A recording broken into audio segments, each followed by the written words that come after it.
Say, kids, what time is it? It's kind of like watching TV, but, in your car. It is Dark Side of the Stream. Joe Westen, Mike the Intern in the studio this morning. And today we are going to discuss the new documentary on Netflix, Night Stalker, The Hunt for a Serial Killer. We're not going to discuss Kurosawa? Joe's bringing this up because I set a goal for myself in 2021 to get some culture. I had seen Seven Samurai before, but I had always heard so much good things about Kurosawa, and I've basically spent most of my days watching at least one Kurosawa movie while I'm at home watching my son. I think he's going to speak Japanese before he speaks English, but I will tell you right now that Kurosawa movies are unbelievable. Top 3 filmmaker of all time. Hands down. Do you know how to Without Kurosawa, there would be no George Lucas. There would be no Steven Spielberg. There would be no Magnificent Seven. There would be no Fistful of Dollars. There would be no Star Wars. There were so many things this guy influenced in the late 40s, 50s, and 60s. It would blow your mind. Yojimbo is literally Fistful of Dollars. They copied it and made it into Western. Seven Samurai, Magnificent Seven. They copied it, made it into a Western. They're Western samurai movies, and they're so amazing. And that's all the time we have. So folks. that's it. That's what we just no. Night Stalker. You were alive when this was going down. You were scared? Well, it was in California, so no. Well, but at the time there was a lot of serial killer stuff happening. Yeah, I said to my wife when we were watching this, the time to be a serial killer would be the 70s and the 80s. You know why? You know why they think that is? Lead in the gasoline.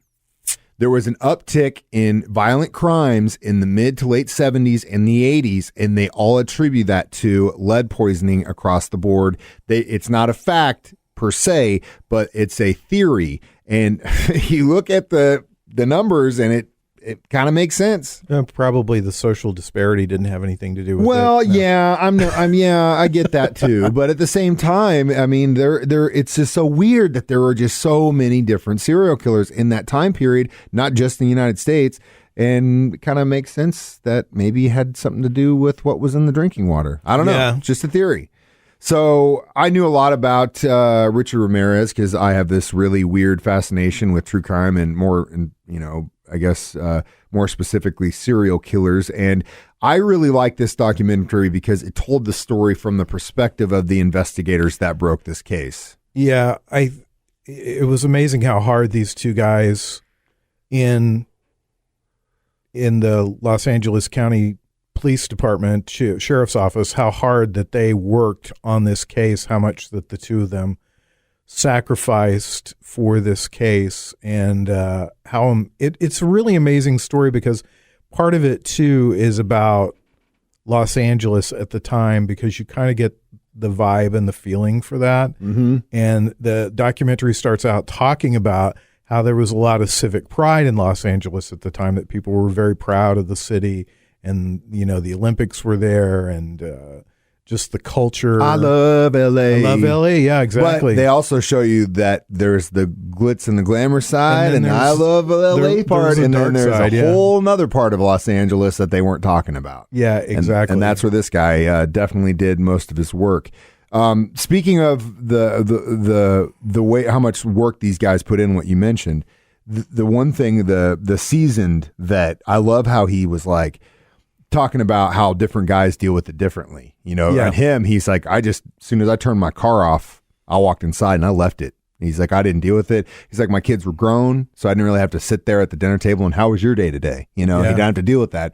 But then you got the other guy who's like, his wife ended up saying, I got to get out of here. I'm not staying here until this is over with, because there was attacks happening as close as like a mile away from their house. And so he was basically at home dealing with this thing and getting calls in the middle of the night, going out and having it investigated. God love him, because he was really the one that kind of kept him on the path that these were all linked up, and really had to sell not only his partner, and then that was what sold the department, because up until that point, no one really was listening to what he had to say as far as how these attacks and murders were linked in the beginning. Well, because it was very random, and for him to make the jump that he made, because there were two sets of things going on. There were murders that were happening, and then there were child abductions that were happening. And this guy was the first one to say, these things are linked together. And he was able to make that jump And still, it kind of blows my mind when I think back about watching it, how he made that jump.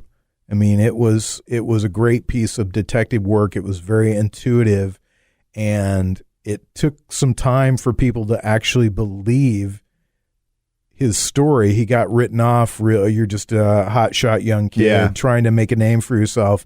But he was totally right, because Richard Ramirez was evil and very opportunistic. He was going to do whatever he wanted to do whenever he wanted to do it, and there really wasn't any sort of rhyme or reason to it. We'll talk more. The Night Stalker, the hunt for a serial killer, Dark Side of the Stream on 104.7 The Cave. Say, kids, what time is it? It's kind of like watching TV, but, in your car.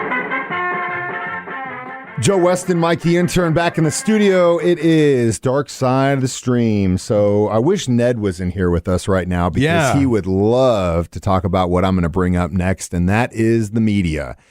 In this case, got almost ruined twice. Once because someone had talked out to a reporter in LA about the link of the shoes, and they did not want that information out there, because if the killer knew that they had a footprint, he would just change his shoes. And that was the only thing that at that point they had to link him to all these cases.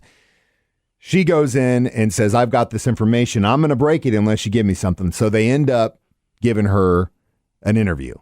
Okay, so she had something to do, but she sat on it. Well, then the San Francisco thing happens, and what does the mayor of San Francisco do? She holds a press conference and literally takes her hand that she's holding close to her chest, turns it around, and shows the entire world what the hell is going on. Now, my question to you, Joe Weston, is I get that we need to know what's going on when it comes to our health, if there's a killer on the loose, all that stuff. That's where the news comes in and helps us keep us informed and safe.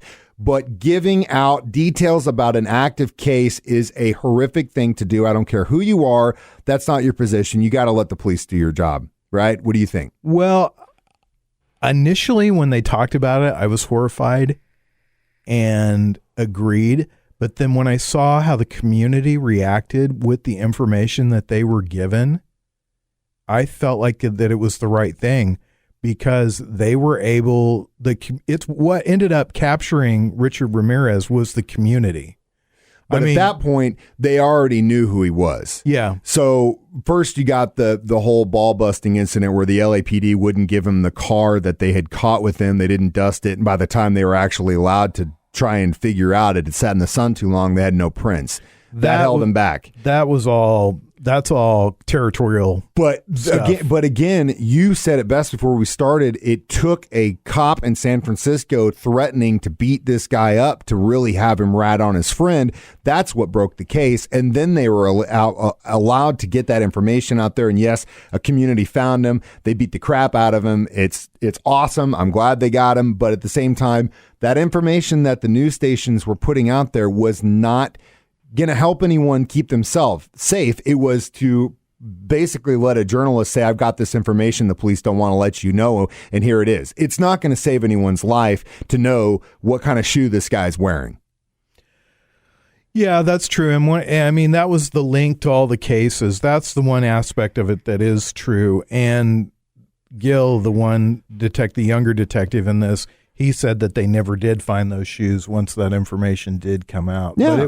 But it was the release of his picture, the release of how he looked. Well, yeah, and that's again the job of the media. But the press release and the freaking wanting to release the shoe stuff just blows my mind. It's like, who do you think you are? Almost immediately afterwards, though, they were able to catch him, though, because the community just got involved in it. Oh yeah, they wanted a dude done. Especially after what he had done. Now, the other thing the thing that I know weighs heavily on these detectives' hearts, and it's not their fault, is like I said, LAPD had his car. Yeah. And had they actually done their due diligence, there was a line in that documentary where they say, we could have caught him here, and look how many other deaths happened after that. But after the release of the information by Dianne Feinstein, who was then the mayor of San Francisco, I don't think there were any more deaths. I think that they caught him. Well, because that detective in San Francisco did good cop, bad cop on his butt and said, I'm gonna destroy you. I don't care. And he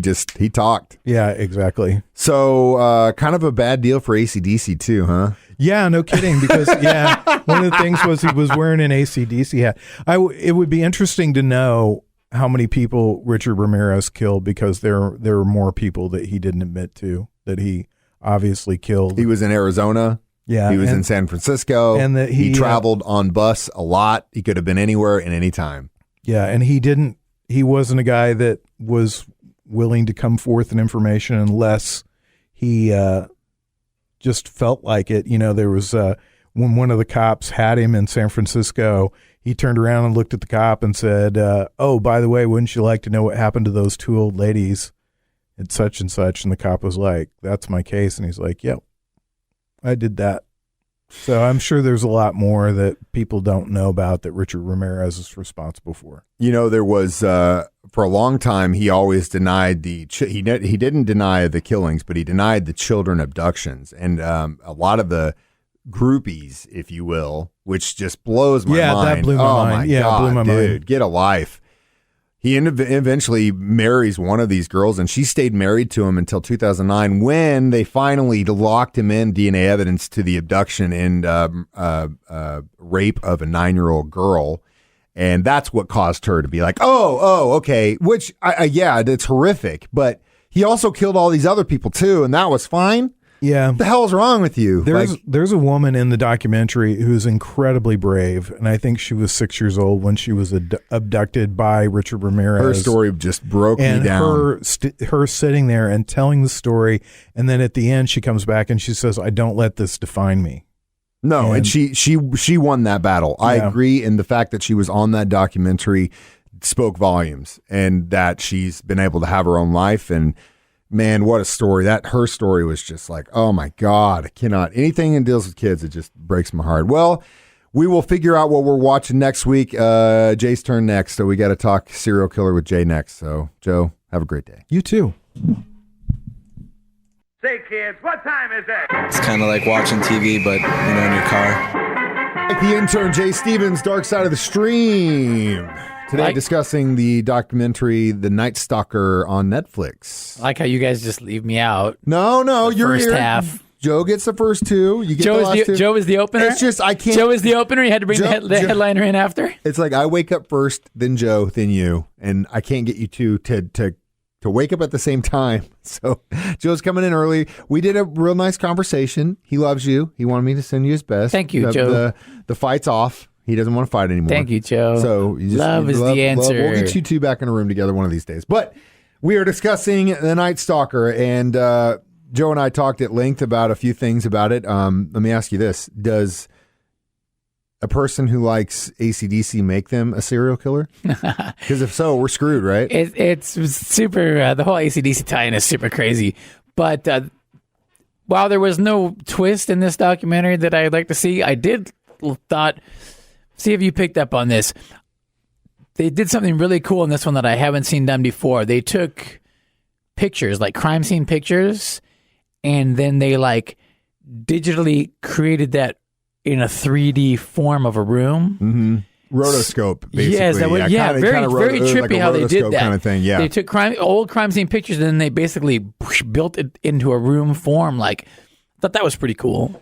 And the whole Night Stalker thing is crazy, and the whole barely missing the guy at the dentist office and stuff. Man, the media almost broke it several times. The mayor of San Francisco screwed it up. Cool seeing the behind the scenes stuff and seeing how this guy was got a human side of the detectives. This, and the other guys were like, "No, you're crazy, detective." Yeah, the tie between the killings and the child abductions. That was a huge taking thing. the kid and dropping the kid off. Man, jeez. You were in LA at this time, right? I think I was in LA at that time. Yeah, because I remember it was a big deal. Were you told to get your ass home? It was a big deal. Lock your doors and windows. It was a big deal all over the place. Everyone was scared, but it wasn't just the Night Stalker thing going on though. There were so many different killers in that area. In that Hillside Stranglers, Golden State Killer was active. Night Stalker was active. there was so many. And the thing I brought up to Joe was, you know why they think that is? There were so many serial killers in the 70s and 80s. Because the lead paint, right? Lead in the gasoline. Yeah. Lead in the gasoline. Lead in the gasoline. Yeah, lead in the gasoline. Yeah. That kind of pushed all these guys that were kind of already on the fringes. Yeah, I dodged a bullet, man. Yeah, well, you riding around lead gas cars, man. See, we're all where they say like the difference between sociopaths is like minuscule. Whether you're just going to be a guy who's just like, hey, look at me, or you're end up being a serial killer. Luckily for us, I walk a fine line. You became, hey, look at me instead of you're killing people. Hey, look at me instead of I'm going to kill you. Yeah, I know. Well, it could have happened to you, man. Well, could have happened to me too. It could have happened to anybody. Could have happened to anybody.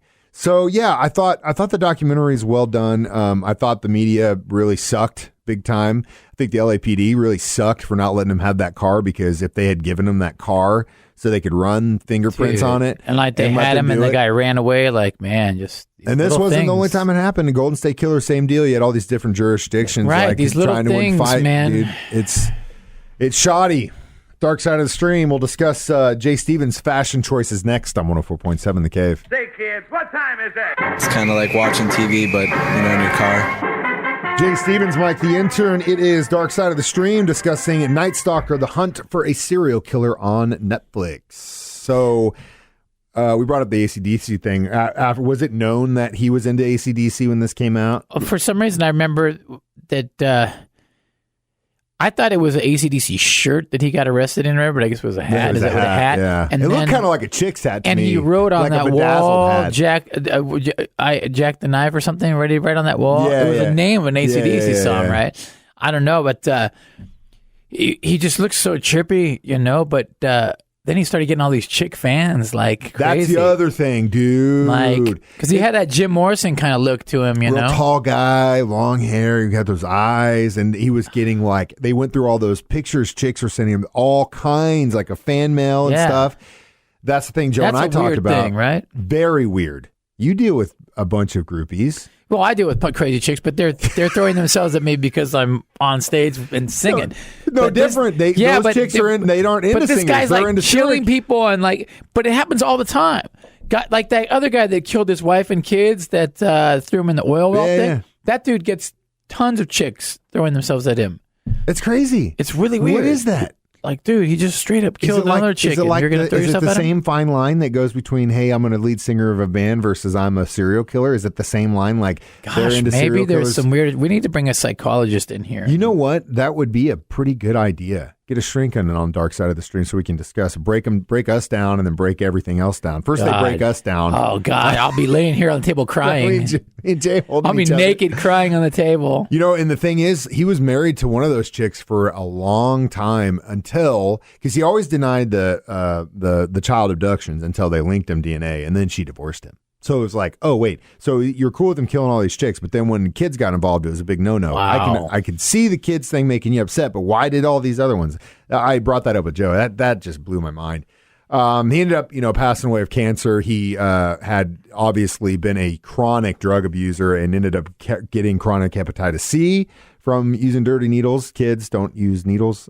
Just FYI. And the more C is you passing. know. I took a hepatitis test. I got a C. That's passing, right? No! C is passing, right? C is passing, if you ask me. Take heed, everyone. Take heed. Well, what's the next thing we're going to watch? Oh, man, we didn't plan this out in advance. I should have told Joe. Joe brought up the Kurosawa thing early on in the last one. And that's I all was you talking guys about do. You do that. I was like, there's no way we're getting Jay to watch a Kurosawa movie. There's no way. Gosh. Documentaries on the radar right now. Tiger Woods, I watch. That's the HBO though, isn't it? Yeah, I don't have the Max yet. Can't do the Max. I'm about ready to drop $15 so I can watch that Bee Gees documentary, man. Oh, dude, that Bee Gees one's fire, dude. I know. Well, I guess we'll have to sit here and not waste your time. We still never did Social Dilemma. I can't. I want to just get beyond politics for a little bit. Okay. All right. Let's see. Exit Through the Gift Shop. Did you ever watch that? Old school. The gift shop. Exit Through the Gift Shop. Oh yeah, I saw that a long time ago. Yeah. Hold on, let me log in. All right. I started to watch according to Netflix right now, number 7 movie in the country as far as watched is Crack: cocaine, corruption, and conspiracy. And anytime we can talk about crack cocaine, I'm in. So Y'all let's got do any it. of that crack? Is this a 5 o'clock free crack giveaway? All right. No, it's Dark Side of the Stream on 104.7 The Cave.